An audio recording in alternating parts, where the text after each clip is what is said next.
한 곡 더 하시겠습니다.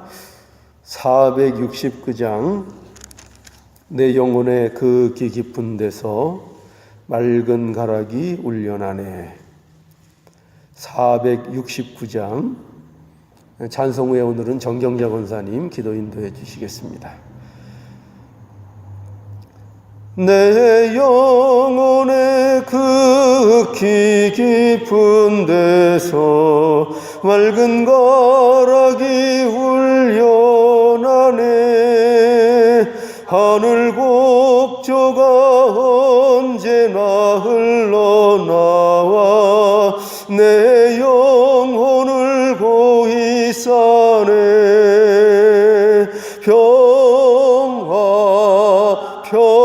평화로다 하늘 위에서 내려오네.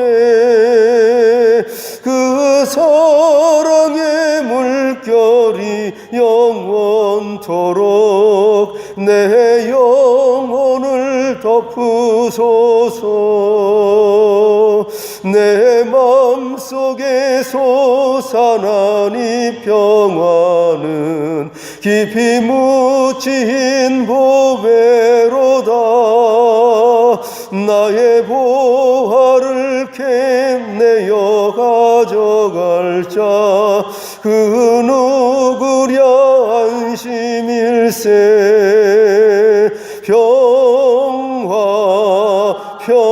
평화로다 하늘 위에서 내려오네. 그 사랑의 물결이 영원토록 내 영혼을 덮으소서. 내 영혼의 평화가 넘쳐남은 주의 축복을 받음이라. 내가 주야로 주님과 함께 있어 내 영혼이 편이시네.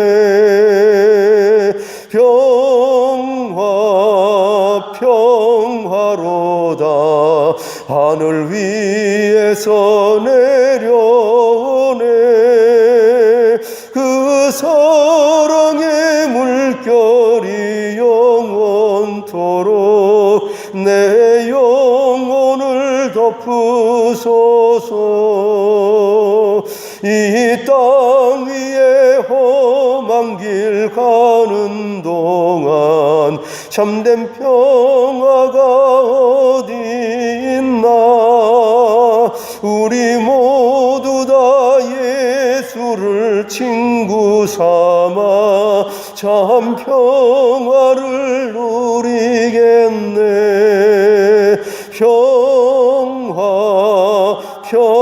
평화로다 하늘 위에서 내려오네. 그 사랑의 물결이 영원토록 내 영혼을 덮으소서.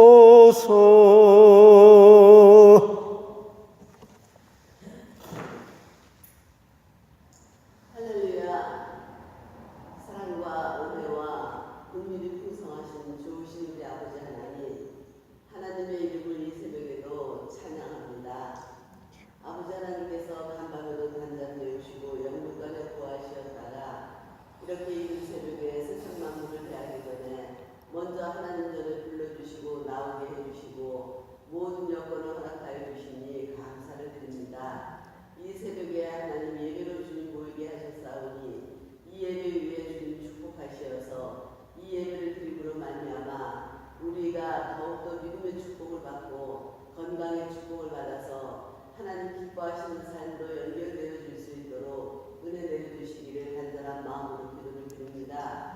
우리 민소국교회를 주님이 긍휼히 여겨주셔서 이 시간까지 지켜주시고 함께 하시는 데 진심으로 감사드립니다.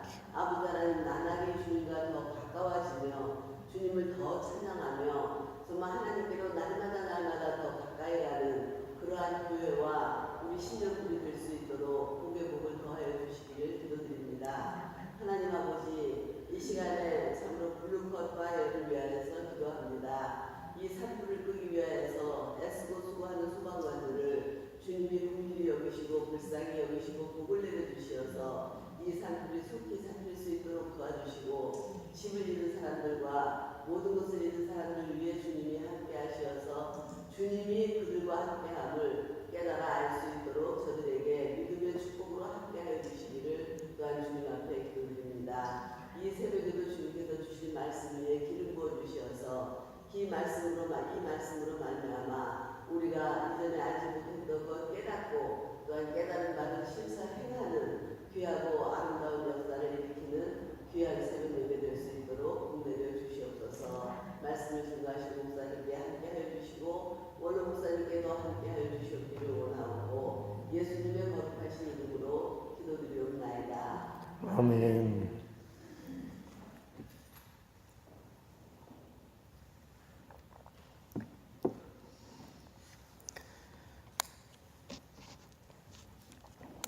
이 아침에 함께 나눌 하나님의 말씀은 잠언 2장 9절에서 22절입니다.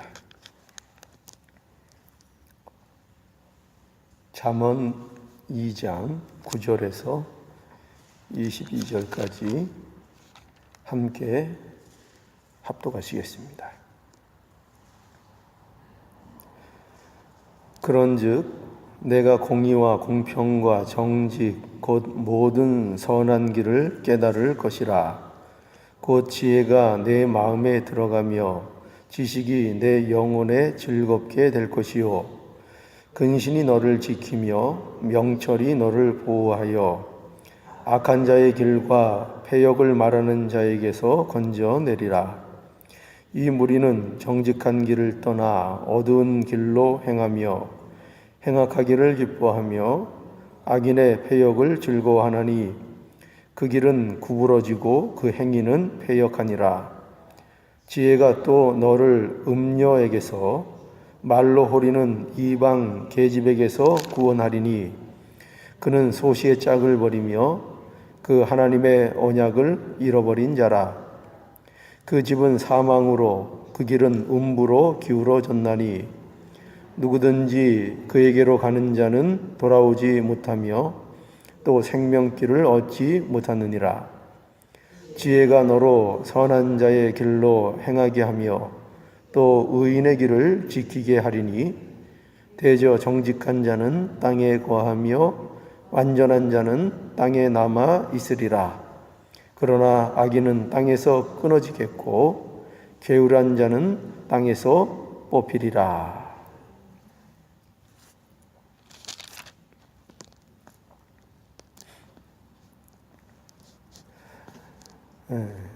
이 잠언 2장의 내용은 지혜가 주는 그 여러 가지 유익들을 기록하고 있는 그런 장입니다.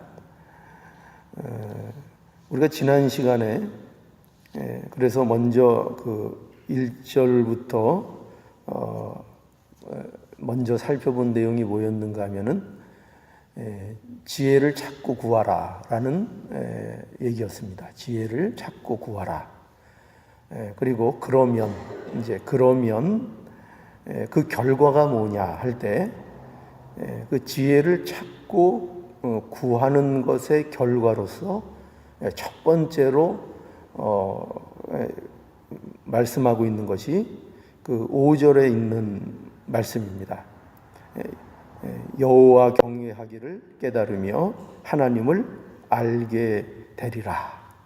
이게 이제 지혜를 찾고 지혜에 대해서 우리가 갈망하고 지혜에 대하여 가난한 마음을 갖고 우리가 지혜 없음을 하나님 앞에 고백하고 지혜를 찾고 구하고 부르고 할 때에 그 결과로서 어떤 결과가 온다고요?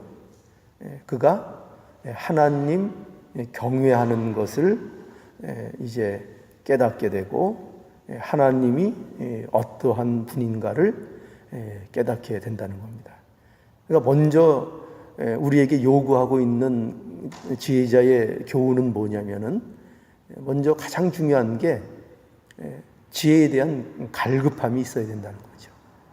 지혜에 대한 갈급함, 지혜를 어떻게 해서든지 지혜에 대해서 찾고 구하는 그 갈급함이 있을 때 그 결과로서 하나님 경외가 뭔지, 그 지식의 근본 아닙니까? 그 지식의 근본이 무엇인지, 하나님 경외하는 것이 어떻게 하나님을 경외하는 것인지, 또 하나님이라는 분이 어떤 분인지를 그 일로 인하여 이제 결과로 허락된다, 이렇게 얘기하고 있습니다. 그리고 이제 오늘 본문에는 다시 한번 이 지혜를 찾고 구하면 오는 결과를 또 가르쳐 주고 있습니다. 그래서 9절에 보면 그런즉 내가 공의와 공평과 정직 곧 모든 선한 길을 깨달을 것이라. 여기도 깨달는다고 되어 있죠. 지혜를 찾고 구하는 자는 그가 여호와 경외하기를 깨달으며 하나님을 알게 될 것이며, 그 여호와 경외하기를 깨닫고 하나님을 알게 되는 것을 이제 다른 식으로 이제 표현해서 다시 한번 얘기하는 것이 9절의 내용이 되는 겁니다. 그래서 그런즉 내가 공의와 공평과 정직 그 모든 선한 길을 깨달으리라.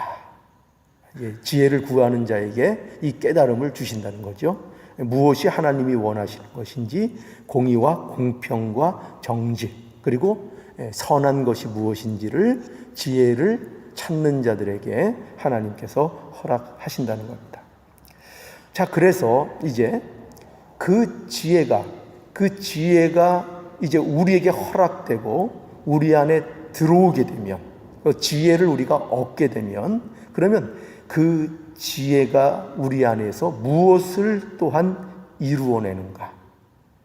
그러니까 지혜를 하나님께서 지혜를 찾고 구하는 자에게 그 지혜를 주신다는 얘기인데, 쉽게 얘기하면, 그런데 그 지혜를 주심으로 인해서 그 하나님의 지혜를 통해서 우리 가운데 또한 이루어지는 게 무엇이냐 할 때, 그것을 이제 오늘 본문에서 세 가지를 요약해서 우리에게 보여주고 있어요.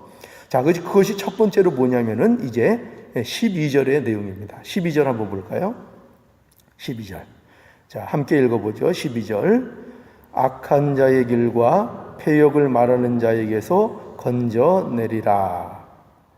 악한 자의 길, 패역을 말하는 자에게서 건져준다 이거예요. 무엇이? 지혜가. 그렇죠. 지혜가 우리를, 저와 여러분들을 악한 자의 길, 패역을 말하는 자에게서 건져준다. 그런데 이 악한 자, 패역을 말하는 자 이렇게 되어 있죠. 악한 자의 길과 패역을 말하는 자에게서 건진다. 그러면 이 악한 자의 길, 그리고 패역을 말하는 자가 무엇일까요? 어떤 자를 얘기하는 걸까요? 그것은 거짓으로 속이는 자를 얘기하는 거예요. 거짓으로, 거짓 가운데로. 그러니까 악한 자의 길이 거짓의 길이고, 패역을 말하는 자, 그 패역, 그것이 뭐냐면 거짓을 말해서 속인다는 얘기예요. 그것을 얘기하는 겁니다. 그래서 여기 이 자들은 또 어떻게 표현되고 있는가 하면은, 여기 어떤 자로 이렇게 설명되고 있는가 하면은 13절부터 설명이 되는데, 이 무리는 정직한 길을 떠나 어두운 길로 행하며, 정직한 길을 떠났다 그랬죠. 정직한 길을 떠나고 어두운 길을 행하는 자들이고, 또 이들은 행악하기를 기뻐하며 악인의 패역을 즐거워한다. 그러니까 이들은 그 악행을 기뻐한다는 것이고, 또 패역을 즐거워한다는 것이니까 이들의 그 어떤 본성을 우리에게 가르쳐 주는 거죠.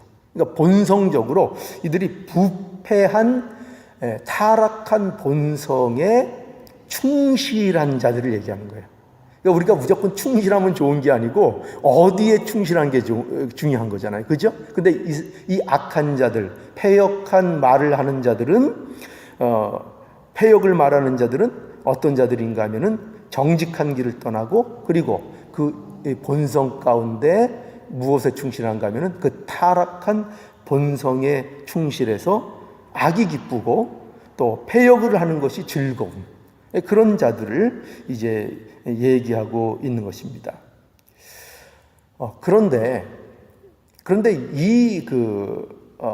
이들의 그 무서움이 뭐냐면은 이 일에 있어서 무서움이 뭐냐면은 여기 보면은 13절에 보면은 이 무리는 이렇게 돼 있죠. 이 무리. 그러니까 이 무리라는 것은 그 다수를 얘기하는 겁니다. 그죠? 많은 인원을 얘기하는 거예요. 그러니까 다수라는 것은 또 다른 말로 얘기하면은 이들이 세력을 가지고 있다는 것이고 또 힘이 있다는 거죠. 그러니까 이 거짓으로 속이는 자들이 무서운 것은 그들이 다수라는데 그 무서움이 있다는 거예요. 다수라는데.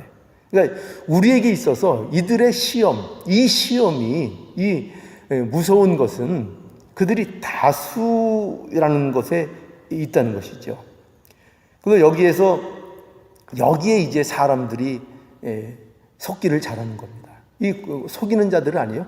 근데 그 속이는 자들이 적은 인원이 아니고 다수를 차지하고 있고 힘을 구축하고 있다는 것을 우리에게 말씀하고 있는 거예요. 여러분 생각해 보세요. 사람들이 다 가는 길을 가지 않는다는 것은 굉장히 어려운 문제죠. 그렇지 않겠습니까? 우리가 쉽게 예를 들어도 우리 미국에서는 그런 경우를 제가 별로 겪은 적이 없는데 한국에서 생활하다 보면은 그 신호등에 이렇게 대기하고 서 있을 때가 많잖아요. 근데 보면은 이게 오랫동안 어쩔 때는 이게 안 켜질 때가 있어요. 그러면은 사람들이 기다리다가 누군가가 하나가 이제 숨 나가죠. 나가면은 거기 따라서 사람들이 우르르 가버려요. 갔는데 그렇게 갈 때 거기서 신호등이 안 바뀌어서 그걸 지키기 위해서 혼자 가만히 서 있기가 굉장히 어려워요. 그 분위기가 전부 다 건너가는 분위기인데 혼자 서 있는 거 이게 굉장히 어렵다는 얘기죠. 다른 얘기로 얘기하면 다른 사람들은 모두 법을 어기는데 그러니까 대다수의 사람들이 불법을 행하는데 그런데 거기에서 법을 지키는 것은 굉장히 어려워요. 왜 그런가 하면은 마치 그게 어떻게 느껴지는가 하면은 자기만 손해보는 것 같거든요. 그렇지 않습니까? 자기만 꼭 바보 되는 것 같은 그런 느낌을 받죠. 그러니까 사람들은 그런 면에 있어서 사람들이 다수일 때 그 다수의 힘이라는 것이 굉장히 사람을 끄는 힘을 가지고 있어요. 그래서 꼭 그렇게 안 하면 안 될 것 같은. 그래서 그 길을 가기 쉽고 그 유혹을 뿌리치기가 쉽지 않다는 겁니다. 그래서 우리가 이 예수 믿는 길, 신앙의 길이 그렇다는 거죠. 그렇지 않습니까? 우리가 예수를 믿는 길은 무슨 길로 우리가 성경에서 비유를 합니까? 어떤 길이라고요? 좁은 길이잖아요. 그렇죠? 예수를 믿지 않고 인간의 본성, 자기 타락한 본성에 충실한 그 길은 넓은 길이잖아요. 그러니까 우리에게 있어서 이 사람들이 조금 가는, 다수가 선택하지 않는 좁은 길을 간다는 것, 예수를 믿고 예수 따라가는 그 삶을 산다는 것은 굉장히 힘든 삶이고 이것이 자칫하면은 거짓을 말하는 자들에게 있어서 유혹당하기 쉬운 그런 우리 세상 속에 살고 있다고 말할 수 있겠습니다. 세상 사람들은요, 다 넓은 길을 갑니다. 그 넓은 길이라는 것은 뭐냐면은 자기가 자기의 주인으로 사는 거죠. 그런데 우리 믿는 사람들은 우리 자기 자신이 자기의 주인이 아니고 예수 그리스도를 따라가는 그 삶을 우리는 살잖아요. 그러니까 이 삶을 자꾸 세상은 바보 같은 삶이라 그래요. 그렇게 세상은 계속 거짓말을 하고 속이는 겁니다. 그렇기 때문에 이렇게 세상에서 많은 다수의 삶을 따르지 않고 예수 믿는 삶을 산다는 것이 굉장히 어렵다는 것을 우리가 알 수 있습니다. 그런데 바로 이러한 그 자리에서 무엇이 우리를 지켜줄 수 있느냐 할 때 뭐가 우리를 지켜준다고요? 지혜가 우리를 건져주고 그 가운데서 우리를 빠져나오게 해준다는 겁니다. 우리가 빠져나오는 것이 아니에요. 우리는 이 신자의 삶은 뭐냐면요, 어떤 그 세상적인 유혹과 어떤 거짓된 이 길에서 우리가 우리 스스로 빠져나오는 게 아니에요. 우리는 빠져나올 힘을 가지고 있지 않아요.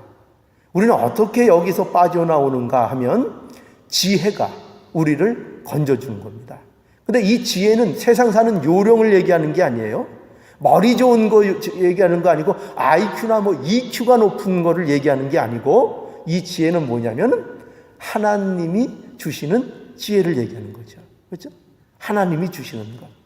하나님께서 때마다 시마다 우리들에게 믿는 자로서 허락하시는 하나님으로부터 주시는 그 지혜. 이 지혜만이 우리를 이러한 거짓의 속임으로부터 우리를 건져내고 우리를 구해 줄 수 있다고 말하고 있는 것입니다. 그래서 지혜를 찾고 구하는 자에게는 그 지혜가 그 안에 들어와서 하나님께서 지혜를 주시기를 원하시는 분이기 때문에 구하면 그 지혜를 받는다는 거예요. 왜냐하면 하나님이 더 원하시니까. 지혜를 주기를 하나님이 더 원하시니까. 그래서 그것을 받게 되면 이제 그것이 우리 안에서 우리를 이 속임과 거짓 가운데서 이 지혜가 건져준다. 이렇게 말하고 있는 것입니다. 그리고 이제 16절을 볼까요? 16절. 자, 16절 우리 다 함께 읽어보죠. 16절 시작. 지혜가 또 너를 음녀에게서 말로 호리는 이방 계집에게서 구원하리니.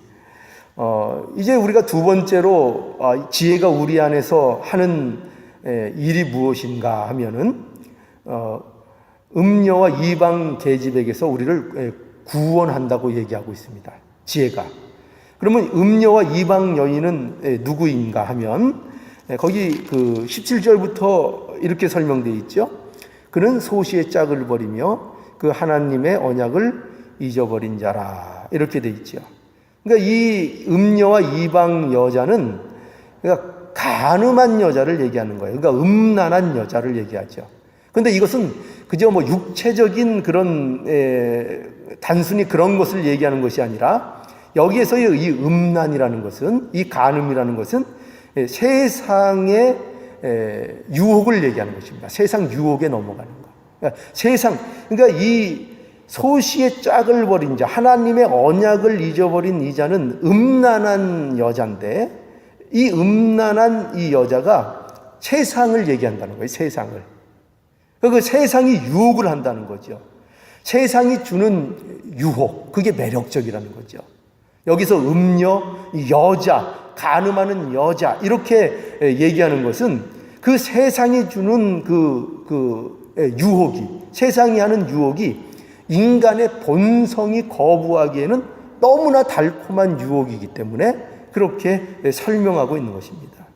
그래서 여러분, 사단의 유혹은요, 그것은 인간에게 있어서 치명적인 유혹이에요. 시시한 거, 뭐 이길 수 있는 거, 이런 거 갖고 사단이 유혹하는 게 아니에요. 인간이 이길 수 없는 거, 뿌리칠 수 없는 것을 가지고 사단은 반드시 인간을 유혹하게 돼 있습니다. 그래서 그 유혹의 대표적인 예가 뭐냐면은 우리 마태복음 4장에 보면은 사단이 예수님을 유혹하죠. 시험하죠. 그 어떤 시험을 했는가 하면은 예수께서 40일을 밤낮 금식하시고 주리실 때에 사단이 첫 번째 시험이 뭐였습니까? 첫 번째 시험이 돌로 떡을 만들라 라는 그 시험이었고, 두 번째 시험은 뭐였습니까? 성전에 데리고 가서 꼭대기에 세워놓고 뛰어내려봐라. 천사를 명해서 발이 돌이 부딪히지 않도록 하게 해주시지 하게 그렇게 해주신다고 하나님이 말씀하지 않았느냐 하면서 그 유혹을 했고, 또 세 번째는 뭐였죠?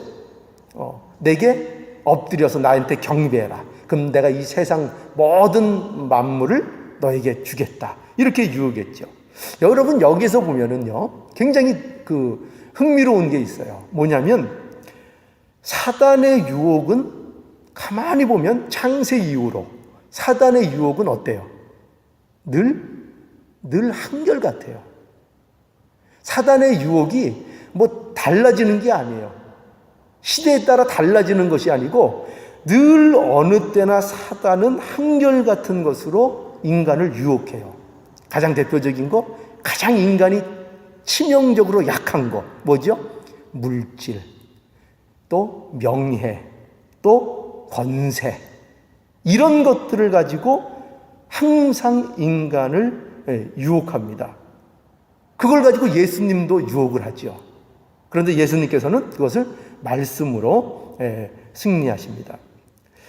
이렇게 유혹하는 이유는 왜냐면은, 이유는 뭐 단 한 가지죠. 왜 사단이 이런 것들로 한결같이 유혹을 하는 것입니까? 이 문제는 인간이 거부하기 어려운 문제이고, 그렇다는 것을 사단은 누구보다도 잘 알고 있다는 거예요. 그러니까 너무나도 뻔하고 창세 이후로 계속 똑같은 것으로 인간을 유혹하는데, 인간은 어떻게 한다고요? 아니까 그걸 뿌리쳐요? 아니까 그 유혹이 안 넘어가요?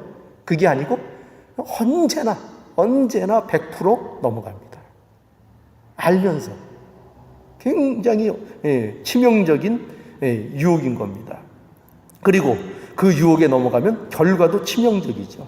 어떻게 결과가 납니까? 18절에 보면 그 집은 사망으로 그 길은 음부로 기울어졌나니 누구든지 그에게로 가는 자는 돌아오지 못하며 또 생명길을 얻지 못하느니라. 마치 못과 같은가 하면은 모든 그 유혹에 넘어간 결과는 그저 마치 어떤 빠져나올 수 없는 곳에 빠지는, 마치 개미지옥 같은, 그렇죠, 진흙 늪과 같은. 그런데 한 번 빠지면은 허우적거리면 허우적거릴수록 더 빠질 수밖에 없는 그런 치명적인 곳. 기울어져 있어가지고 그런 죽음으로 기울어져 있어가지고 도무지 그곳으로 기어 올라갈 수 없고 빠져나갈 수 없는 그런 치명적인 결과를 맞게 된다는 거죠. 그런데 바로 그러한 치명적인 유혹으로부터 무엇이 우리를 구원하는가, 우리를 거기서부터 건져줄 수 있는가 하면은 그것이 지혜가 하는 일이다, 이렇게 말씀하고 있는 것입니다. 그래서 지혜가 이 자리로부터, 이 음녀에게서, 이 말로 호리는 이방 계집의 유혹으로부터, 세상의 유혹으로부터 우리를 이 지혜가 건져 준다는 것입니다. 자, 그리고 이제 마지막으로 20절을 볼까요? 20절. 자, 20절 다 함께 봅시다. 함께 읽지요. 시작. 지혜가 너로 선한 자의 길로 행하게 하며 또 의인의 길을 지키게 하리니. 이제 지혜가 너로 선한 길, 의인의 길에서 결국 벗어나지 않도록 지켜준다고 말하고 있는 것입니다. 여러분, 그 길에서 벗어나지 않는 게 이게 복인 겁니다. 길에서 벗어나지 않는 거예요. 이 기독교의 자유, 기독교의 복은 세상이 얘기하는 것과는 굉장히 틀려요. 그래서 이 기독교에서 말하는 복은 어떤 복이냐면은 어떤 길에 서 있느냐 하는 복이에요. 어떤 길에 서 있느냐. 선한 길에 서 있느냐, 악한 길에 서 있느냐. 우리 예수 믿는 자들, 하나님을 믿는 자들이 어떤 길로 부름을 받은 자들이기 때문에 복되냐면은 바로 이 하나님의 길, 정직한 자의 길, 의인의 길, 이 길로 우리를 불러주셨고, 이 길에서 벗어나지 않는 것, 이 길 안에 거하는 것이 우리 신자들에게 있어서는 자유라는 거예요. 그러니까 우리가 세상적으로 얘기하면은 어떤 길에서 벗어나야지 자유라고 생각하잖아요. 그렇죠? 어떤 테두리에서 벗어나야 자유라고 생각하는데 우리 기독교인들에게 하나님께서 주시는 자유는 뭐냐면 진리 안에 거하는 자유인 거예요. 그러니까 진리 안에 있을 때만 누리는 자유인 거죠. 그 자유를 바로 무엇이 준다고요? 지혜가 준다고 약속하고 있는 것입니다. 그래서 여기 보면 21절에 결론적으로 대저 정직한 자는 땅에 거하며 완전한 자는 땅에 남으리라. 그러나 악인은 땅에서 끊어지겠고 게으른 자는 땅에서 뽑히리라. 라고 해서 그 결말, 지혜가 있고 없고의 결말이 어떻게 결말되는지를 우리에게 보여주고 있죠. 여기 말하고 있는 대저 정직한 자, 완전한 자, 이들이 땅에 남는다는 거예요. 땅에 남는다는 것은 우리가 여러 가지 해석할 수 있지만 가장 중요한 본질적인 해석은 뭐냐면은 땅에 남는다는 것은 하나님의 기업을 얻는 자로서 남게 된다는 거죠. 그걸 우리에게 약속하고 있어요. 그럼 이 정직한 자는 어떤 자일까요? 온전한 자는 누구일까요? 정직한 자, 온전한 자. 우리가 어떻게 온전한 자가 그 땅에 거할 수 있대요? 그러면 우리는 어떻게 우리가 온전하다고 얘기할 수 있겠습니까? 그런데 온전하다는 거예요. 왜? 성경에서 얘기하는 이 온전함은 누구냐면은 지혜를 찾고 구하고 그래서 그 지혜를 하나님께서 주신 자들, 그래서 지혜의 인도를 받고 지혜 안에 거하는 자들을 온전한 자라고 그러는 거예요. 그리고 그들이 바로 정직한 자인 거예요. 정직한 자. 내가 내 안에 지혜가 없어서 하나님 앞에 구할 수밖에 없는 것을 고백하고 아는 그 사람이 정직한 자예요. 그 사람이 또 온전한 길을 가는 자예요. 그러나 그렇지 못하면 그는 거짓된 자고 그가 바로 속이는 자가 될 수 있는 거죠. 그래서 우리는 이런 지혜 안에서 정직한 자, 지혜 안에서 완전한 자가 되게 하셔서 하나님의 기업을 우리가 잊고 그 기업 안에 거하는 하나님의 백성이 되게 한다는 것이 하나님의 약속인 것입니다. 그러니까 여러분들, 우리 기독교의 삶은요, 우리 신자들의 삶은 지혜를 찾고 탐구해서 그 지혜, 하나님이 주시는 지혜로 사는 것이 기독교인의 삶이고 그 지혜만이 우리를 이 세상의 유혹으로부터 우리 내면의 부패한 본성으로부터 우리를 구해주고 우리를 건져주고 우리를 지켜줄 수 있다는 것, 이것을 믿고 그 지혜만 의지하는 것, 그래서 하늘만 바라보며 그로부터 오는 지혜만으로 살기를 소망하는 것, 이것이 기독교 신앙이고 기독교 신자들의 삶인 거예요. 자, 그래서 이 지혜를 구하라는 이 명령을 오늘도 우리가 받으며 우리 모든 성도들이 지혜를 찾고 구하는 것으로 우리의 삶을 시작하는 저와 여러분들의 풍성한 삶이 되기를 간절히 바랍니다. 잠시 기도하시겠습니다. 하나님, 은혜와 사랑을 감사합니다.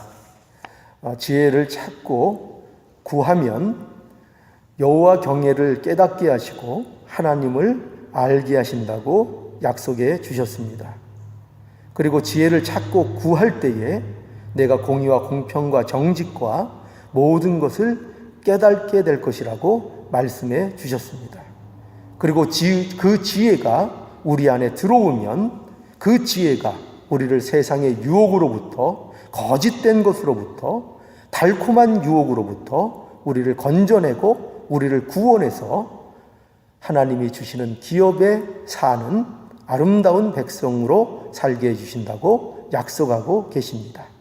아버지 하나님, 이 약속을 우리가 가슴에 새기고 우리의 삶이 하늘로부터 오는 하나님이 주시는 지혜를 갈구하고 사모하고 그 지혜에 대하여 날마다 목말라 하는 이 복된 삶이 되도록 하나님 지켜 주시옵소서. 그래서 우리 모두의 삶이 주 안에서 주시는 그 지혜를 통해서 풍성해지는 아름다운 삶이 되도록 지켜주시고 악인의 거짓과 음녀의 유혹에 흔들리지 않고 아버지 앞에 날마다 나가는 건강하고 풍성한 삶이 되도록 인도하여 주시옵소서. 이 모든 말씀 예수님의 이름으로 기도드리옵나이다. 아멘.